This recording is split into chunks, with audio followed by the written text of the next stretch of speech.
오늘 말씀에서는 속죄제와 속건제 그리고 번제와 소제와 관련된 추가 규정들에 대해서 말씀하고 있습니다. 이 추가 규정들은 제사를 드리고 난 이후에 남은 제물에 대해서 어떻게 해야 하는지, 그리고 제사 후에 어떻게 뒤처리를 해야 하는지에 대해서 가르쳐 주고 있습니다.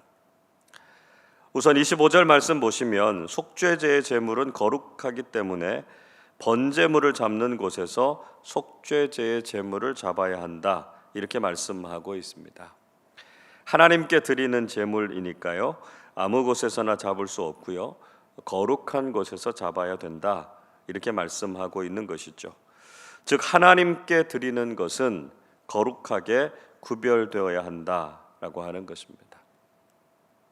예전에 우리가 하나님께 헌금을 드릴 때도 그냥 지갑에 있는 돈을 꺼내서 드리는 것이 아니라 미리 새 돈을 준비하지 않았습니까?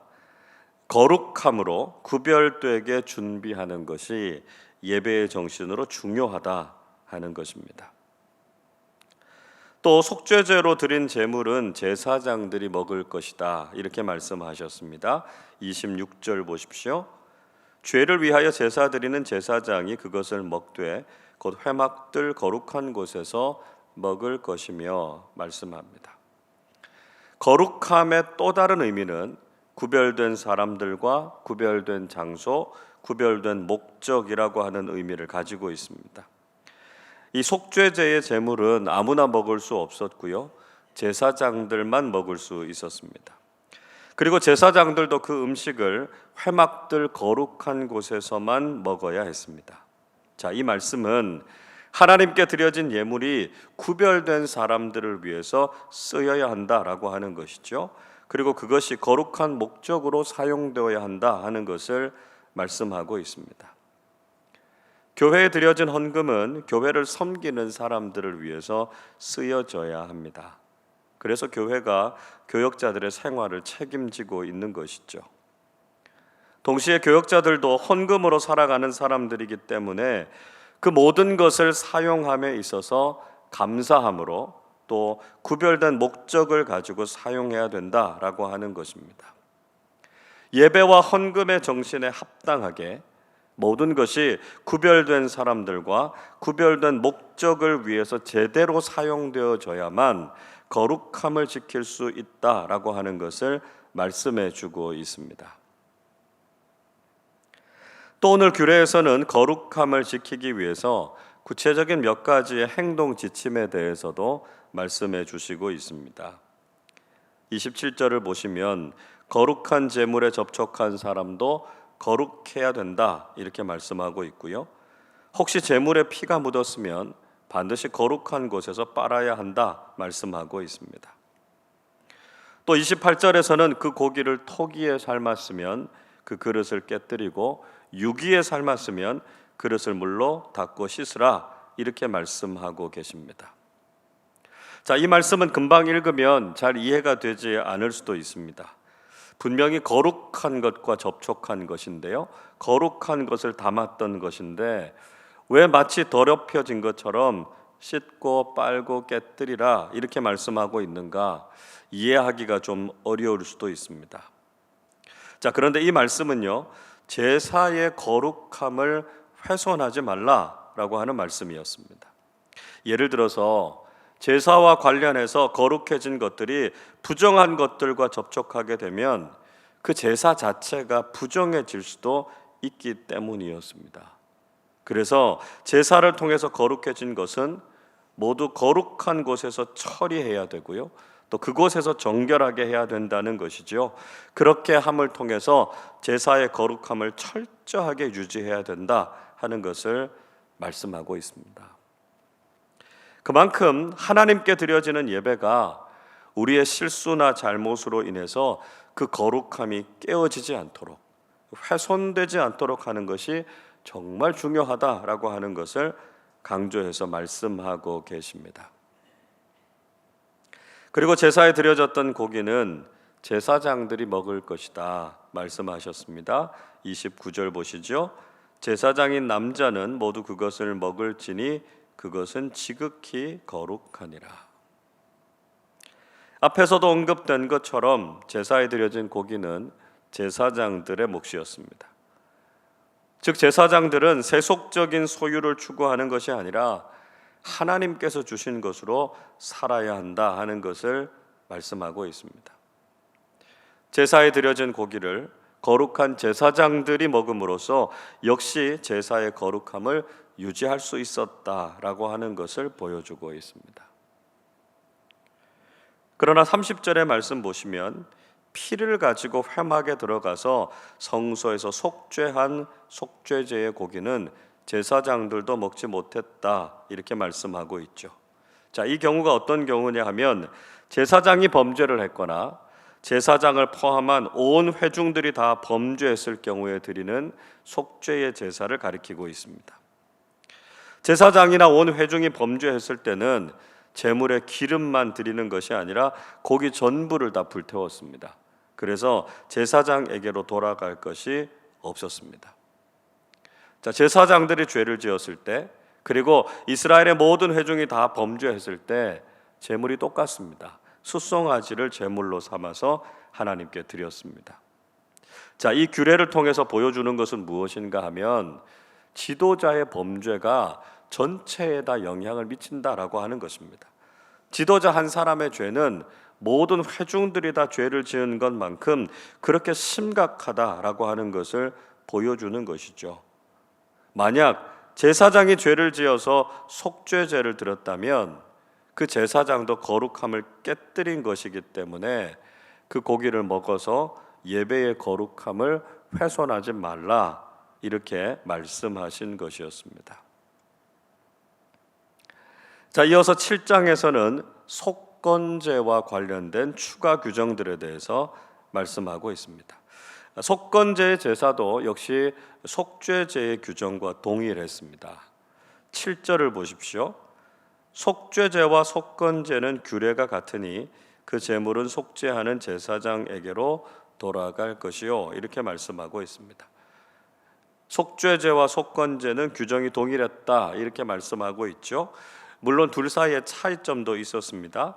그 차이점은 무엇인가 하면 속죄제가 정결하게 하는 제사다라고 하는 의미를 가지고 있었다면 이 속건제라고 하는 제사는 일종의 보상 또 배상의 의미로 드려지는 제사다라고 하는 것이 차이점이었다라고 하는 것이죠.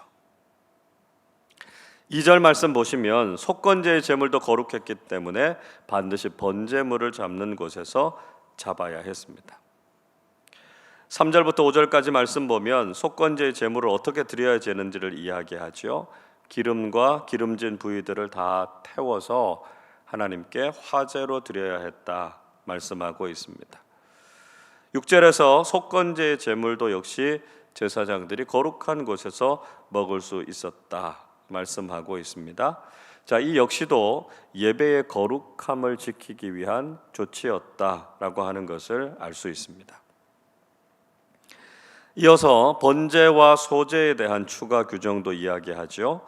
8절을 보시면 사람을 위해서 번제를 드린 제사장은 그 번제물의 가죽을 자신의 몫으로 가질 수 있었다고 말씀합니다. 그리고 9절에서는 화덕에 구운 소제물과 철판에서 만든 소제물은 모두 제사장들의 몫으로 돌려야 했다 이렇게 말씀합니다. 자, 그런데 이 소제물을 나누는 데 있어서 중요한 기준이 있었는데요. 그것이 바로 균등한 분배였다라고 하는 것입니다. 10절 말씀을 보십시오. 소제물은 기름 섞은 것이나 마른 것이나 모두 아론의 모든 자손이 균등하게 분배할 것이니라 말씀하고 있습니다. 그러니까 누구는 많이 받고 누구는 적게 받는 것이 아니라 모두가 공평하고 균등하게 받고 누려야 한다라고 하는 것이었습니다. 자, 이것은 헌금이 가지는 중요한 정신과도 일치하는 것이죠. 고린도후서 8장 14절에서는 이렇게 말씀합니다. 이제 너희의 넉넉한 것으로 그들의 부족한 것을 보충함은 후에 그들의 넉넉한 것으로 너희의 부족한 것을 보충하여 균등하게 하려 함이라 말씀합니다. 사도 바울은 고린도후서 8장에서 연보의 정신, 그러니까 헌금의 정신에 대해서 이야기하면서 부족한 것을 보충해서 균등하게 하기 위함이다, 이렇게 말씀하고 있습니다. 헌금, 특별히 이 구제 헌금은 부족한 것을 채워서 균등하게 하고요, 누구에게도 모자람이 없도록 하기 위함이다 말씀하고 있습니다. 그래서 헌금은 불공평과 양극화가 가득한 세상 속에서 공평하신 하나님의 뜻을 이루는 중요한 방법이다라고 하는 것을 깨닫게 된다는 것이죠. 자, 이렇게 오늘 살펴본 이런 추가 규정들, 제사와 관련된 추가 규정들 속에서 가장 중요한 것은 무엇이겠습니까? 우리가 앞에서 살펴본 것처럼 바로 거룩함을 지키고 유지하는 것이 제일 중요하다는 것이죠. 오늘 읽었던 본문의 말씀에서 계속해서 반복되는 단어는 거룩이라는 단어입니다. 25절 다시 보시면 속죄제의 제물은 지극히 거룩하니 말씀하죠. 29절에서도 그것은 지극히 거룩하니라 말씀합니다. 7장 1절에서도요, 이는 지극히 거룩하니 말씀하고요, 6절에서도 그것은 지극히 거룩하니라 말씀하고 있습니다. 이런 추가 규정에 대해서 말씀하신 목적은 제사의 행위 자체만 거룩한 것이 아니라 제사와 관련된 모든 것이 다 거룩해야 한다라고 하는 것을 말씀하고 있습니다. 이것은 얼마나 하나님께 드리는 예배와 또 그와 관련된 것들이 거룩해야 되는가라고 하는 것을 우리에게 분명히 깨닫게 해주시고 있습니다. 여러분, 우리는 예배의 정신이 바로 거룩이다라고 하는 것을 기억해야 됩니다. 하나님께서 제사의 규례를 주신 이유도 우리를 거룩하게 하기 위해서, 즉 하나님을 닮도록 하기 위해서 우리에게 명령하신 것이다 라고 하는 것을 이미 살펴보았습니다. 우리가 하나님께 드리는 예배가 거룩한 예배가 되기 위해서 우리는 얼마나 철저하게 예배 생활을 해야 하는가 하는 것을 깨달아야 하는 것이죠. 예배를 드리는 그 시간만이 아니라 예배를 준비하는 것과 예배를 드리고 난 이후에 공동체 안에서 함께 살아가는 모든 삶이 다 거룩해야 된다는 것입니다. 간혹 너무 준비 없이 예배를 드리는 경우가 있습니다. 예배 시간이 늦거나 예배자로서의 복장, 마음가짐, 자세 이런 것들이 잘 준비되지 않는 경우들이 있습니다. 또 예배가 끝남과 동시에 예배의 거룩함을 깨뜨리는 행동을 하기도 하죠. 예배를 마치고 나가면서 그저 세속적인 이야기들만 늘어놓고 있거나 심지어는 다른 사람들과 다투고 싸우는 경우들도 있습니다. 예배 그 자체만이 아니라 예배 전후의 모든 과정에서도 거룩함을 유지해야 한다는 것이죠. 그래서 우리가 드리는 예배가 온전히 거룩하게 하나님께 드려져야 한다라고 하는 것을 꼭 기억하실 수 있기를 바랍니다.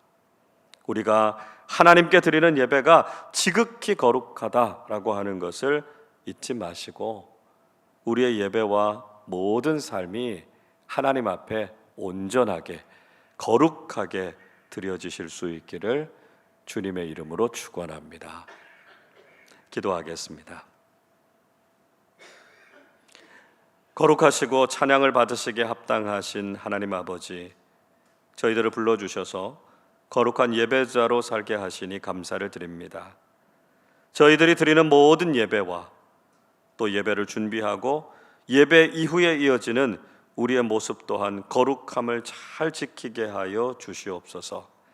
저희들의 어리석고 부족한 모습 때문에 하나님의 거룩하심과 예배의 거룩함을 깨뜨리지 않게 하시고 늘 저희들을 통해서 하나님께서 영광 받으시고 하나님의 거룩하심이 온 세상에 전해지게 해 주옵소서.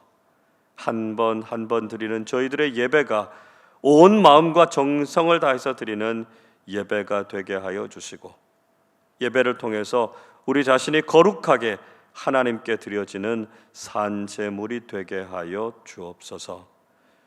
오늘은 특별히 대통령 선거가 있습니다. 하나님께서 주관해 주셔서 하나님의 뜻대로 이 나라를 잘 이끌어갈 좋은 지도자가 세워지게 해 주옵소서. 감사드리며 우리 주님 예수 그리스도의 이름으로 기도하옵나이다. 아멘.